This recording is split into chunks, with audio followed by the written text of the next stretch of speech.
on the Glassdoor profile of Taiwan Semiconductor Manufacturing Company, or TSMC, the world's biggest manufacturer of semiconductor chips. Current and former U.S. employees swap messages about grueling working conditions. People slept in the office for a month straight. An engineer wrote, in August, 12-hour days are standard. Weekend shifts are common. I cannot stress how brutal the work-life balance is here. TSMC is about obedience and is not ready for America. Another engineer wrote, in January, TSMC's U.S. operations have earned a 27% approval rating on Glassdoor from 91 reviews, meaning that less than a third of its reviewers would encourage others to work there. Intel, one of TSMC's main rivals, has an 85% approval rating, albeit from tens of thousands more reviews. Complaints like these are common on Glassdoor, where anonymity gives workers cover to dish on past and current employers, but the gripes from TSMC workers point to a bigger problem. The Taiwanese chip giant's tough culture is grating on U.S. employees and job candidates, complicating TSMC's efforts to hire enough employees to staff its two new Arizona foundries. Those foundries, in turn, are a cornerstone of the U.S.'s $50 billion CHIPS Act aimed at reshoring the crucial semiconductor industry. TSMC plans to spend $40 billion to build two semiconductor foundries that will churn out the world's leading-edge chips by 2024 and 2026. President Joe Biden deemed TSMC's investment, one of the largest ever in the U.S. by a foreign company, a game changer that will shift critical chip supply chains back to the U.S. amid Washington's high-stakes high-tech chips arms race with China. The Semiconductor Industry Association, a trade group that lobbied for the CHIPS Act, estimates the initiative will add 42,000 new jobs by 2030, a figure the Biden administration often cites. TSMC says it will hire 4,500 new workers to support its two Arizona fabs, a sizable chunk of the total new jobs created, but the company's hiring ambitions have clashed with a U.S. semiconductor industry, whose in-demand workers are accustomed to working with accommodating, well-paying employers, and have bristled at TSMC's TAC. TSMC, which employs 65,000 workers worldwide, says it has onboarded nearly 2,000 staff for its Arizona plants so far, including 600 engineers. But interviews with recruiters indicate those were hard-fought hires, since TSMC's harsh working culture, rigid standards, and months-long overseas training requirement are turning off current and prospective American employees. The chip giant says its Arizona hiring is on schedule, but it has introduced new policies of late that suggest it's trying to combat a reputation as an unsparing employer among the engineers and technicians. It urgently needs TSMC's rigid expectations for new recruits in Taiwan. TSMC is revered as our guardian, savior, and light, says Chu Kuo-hua, an accounting professor at Taiwan's National Ping Tung University and semiconductor industry expert. The company, which earned $75.9 billion in revenue last year, manufactures 90% of the world's most advanced chips that power high-tech devices. TSMC accounts for 5.7% of Taiwan's GDP and is so essential to the global economy that Taipei and its allies consider TSMC a silicon shield that deters China from invading the self-governing island that Beijing claims as its own at home. TSMC sets a high bar for its employees. 60% of its Taiwanese employees and over 80% of its managers hold a master's degree or higher, according to a 2020 company report, and the company expects employees to know their place. Sure, TSMC might allow a reasonable expression of opinion on work-related matters, but only from an engineer or deputy manager to the department manager. Joey who has worked as a 5-nanometer chip engineer for TSMC in Taiwan for nearly 6 years, told Fortune. It's impossible for managers to express their opinions to upper-level management. This simply cannot be done. Joey said he asked to be identified only by his nickname due to fear of reprisals. Supervisors chastise workers who apply for overtime. Joey said most workers accrue overtime to finish their heavy workloads, but many are too afraid to ask to be paid for it. It's all a ruse. Joey said Fortune contacted several new US-based recruits and Taiwan-based engineers, but they all declined to talk, citing TSMC's strict privacy policies and concerns about retaliation. Our salary is only for 10 hours a day, but we don't leave until we're done, and we've never been willing to report it. A member of a private 85000-person Facebook group for current and former employees of TSMC in Taiwan wrote in February, TSMC's worldwide turnover rate among staff that joined in the previous year surged to 17.6% in 2021 from 11.6% in 2017. According to the company's 2021 sustainability report. Still, TSMC is a coveted employer in Taiwan, in large part because it offers relatively high wages. New engineering grads with a master's degree earn on average $65,700 a year, while general full-time staff earn $32,800 compared to Taiwan's average annual income of $21,700. Chu credits TSMC's highly disciplined work culture that delineates a clear hierarchy between supervisors and subordinates for its dominance.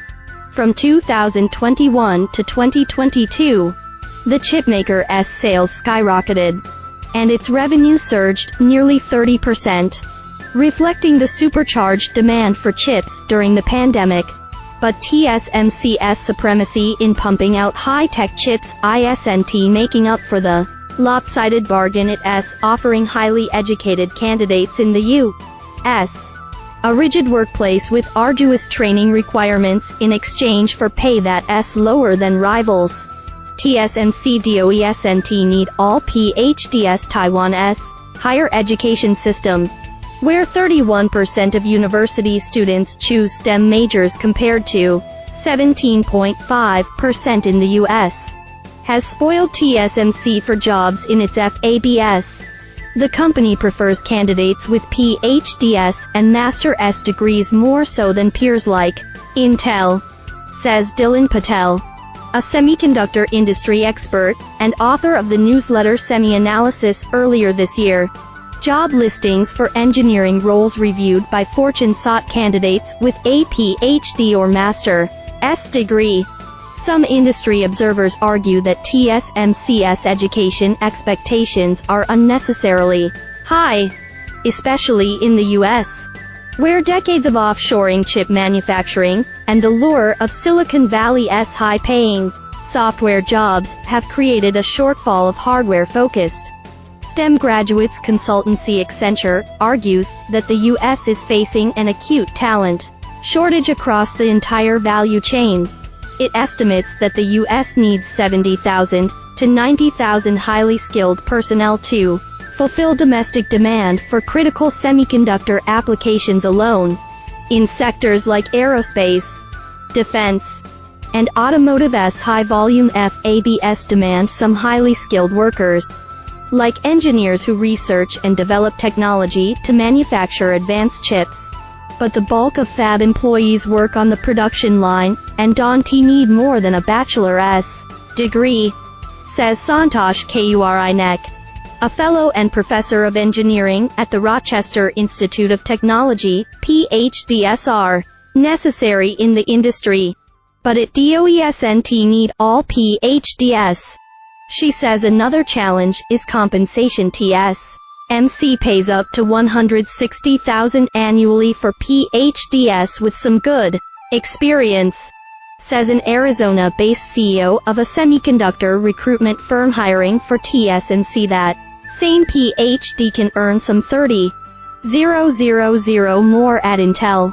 According to PayScale, a website that tracks company salaries, TSMC's American rivals, meanwhile, are defending against its recruiting onslaught. The recruitment firm CEO says candidates have gotten counter offers like we've never seen.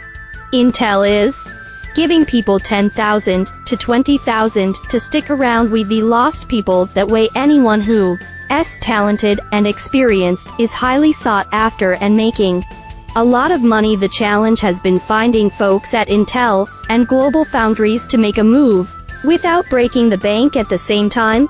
The CEO says up to 18 months of overseas training. Adding to the recruiting challenge is TSMC's demand that new US-based engineering and technician hires ship off to Taiwan for months of training and cultural exposure. Since April 2021, TSMC has sent 600 newly hired US engineers to Taiwan. They are now returning to Arizona armed with the most advanced semiconductor technology knowledge. A company spokesperson told Fortune, the overseas training component, which requires U.S. staff to spend anywhere from 12 to 18 months in Taiwan, is uncommon among its rivals in the U.S., even foreign headquartered firms, says Justin Kinsey, president of SBT Industries, a boutique semiconductor recruitment firm. Hiring the first batch of engineers and technicians to train in Taiwan was a heck of a recruiting challenge, says the Arizona-based CEO. We send 30 jobs to 30 qualified candidates and get maybe 1 or 2 people to bite, he said. Recruiters say that some younger engineers viewed TSMC's overseas training as an all-expenses-paid trip to Taiwan to train on the world's most sophisticated chip-making tools, but many candidates were unwilling to go to Taiwan because of the strain it would impose on their families. Some worried about catching COVID-19 and the territory's geopolitical tensions with China, while others simply didn't have passports. A corporate trainer who works with TSMC on its home turf says the company's new U.S. trainees are clashing with the company's veteran staff once they land in Taiwan, mostly because Americans don't revere authority as much as their Taiwanese colleagues expect them to. Still, she credits TSMC for trying to bridge the cultural gap. TSMC strives to nurture a well-balanced life. TSMC is making changes to better compete in the cutthroat battle for U.S. chip talent. The company increased staff salaries worldwide by 20% in 2021 in hopes of improving hiring and retention. Recruiters say TSMC rivals have hiked their salaries in return, boosting pay across the industry.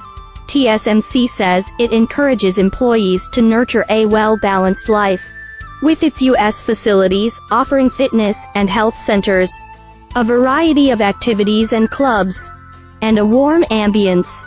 A spokesperson said the chipmaker also facilitates several internal communication channels to allow employees to share ideas and concerns regarding work conditions.